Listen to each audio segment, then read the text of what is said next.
Hello. What a joyful day it is. I am Professor Wolfizzle. Today is day 16. We are moving steadily through our second 1,000 words. Today, we are talking about something that warms the heart. We are talking about our companions. We are talking about pets. Many people have a small animal at home that they love and protect like a real family member. Listen. Do you hear that scratching at the door? Whoop, whoop. That is my dog, Barnaby. Barnaby is a golden retriever. He has beautiful, soft yellow fur and a very long tail that he wags fast when he is happy to see me. Dogs are often called man's best friend because they are so loyal. Barnaby is very playful and full of energy. Every morning, I put on his leather collar and a strong leash, and we go for a long walk in the park. I throw a yellow tennis ball, and he loves to fetch it and bring it back to me with his mouth. When he is finally tired, he lies on his favorite rug and falls into a deep sleep. Sometimes he even barks in his dreams. In the corner of the room, sitting quietly on the sunny windowsill, is my cat, Luna. Luna is very different from Barnaby. She is very independent, elegant, and quiet. She has sharp claws for climbing and long, sensitive whiskers that help her feel her surroundings in the dark. Luna loves to purr when I gently stroke her back. Purr, purr. It is a very relaxing sound. Sometimes she is very curious and chases a red laser pointer or a small toy mouse across the floor. Cats are very clean animals. They spend many hours every day licking their fur to keep it perfect. She also loves to hide in empty cardboard boxes. But dogs and cats are not the only pets people enjoy. Some people have a small feathered friend in a cage, like a colorful parrot or a bright yellow canary. Birds can fly, of course, and some special birds can even mimic human words and sentences. It is very funny to hear a bird say, "Hello." Other people like small, quiet pets, like a hamster, a guinea pig, or a fluffy rabbit. These small mammals have very soft fur and love to eat fresh carrots, lettuce, and dry hay. You must keep their cage clean and always provide a bowl of fresh water.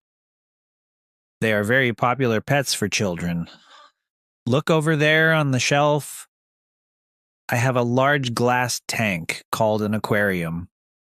Inside, I have several tropical fish swimming between the green plants.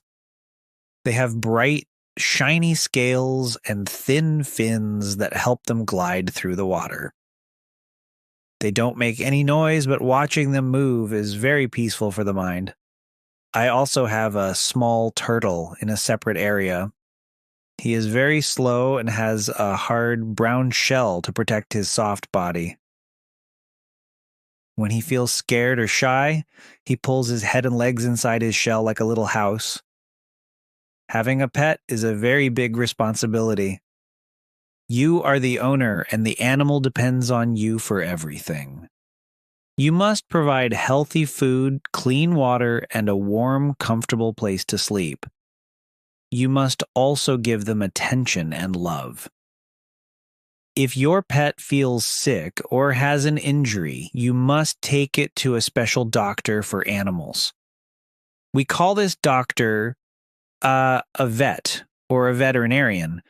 The vet checks the animal's heartbeat, looks at their teeth, and sometimes gives them a needle or medicine to keep them healthy.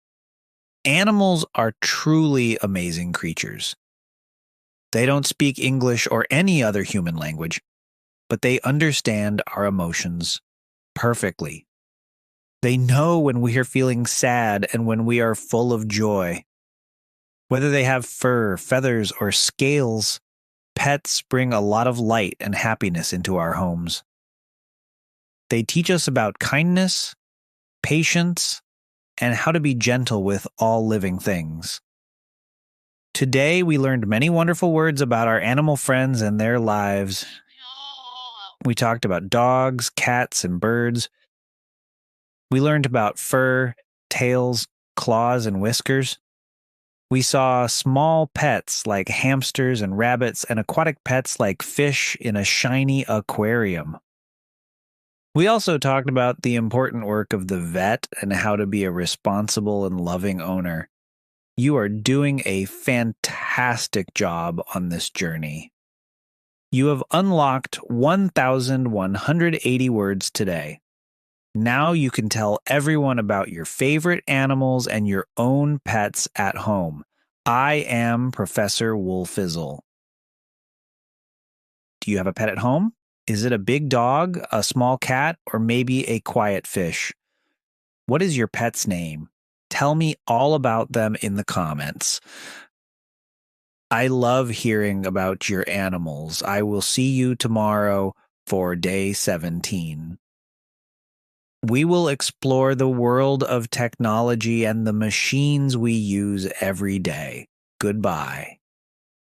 And remember to be kind to all animals.